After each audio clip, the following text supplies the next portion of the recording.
loves a beauty pageant. And by his own admission, he was no stranger backstage while owning parts of 3 different pageants for nearly 2 decades.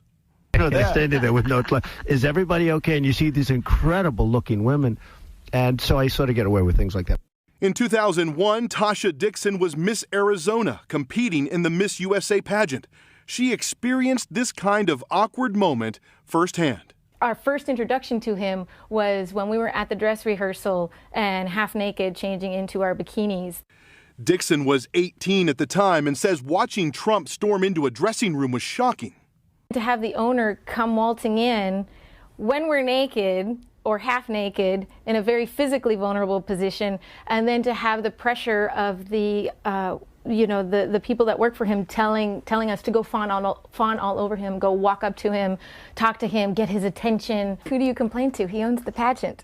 So there's no one to complain to. Everyone there works for him. In 2005, 4 years later, Donald Trump bragged to Howard Stern about what he could get away with since he owned the pageants. The conversation uncovered by CNN's K-File. I'll go backstage before a show. Yes. And everyone's getting dressed and ready and everything else. And, no men are anywhere.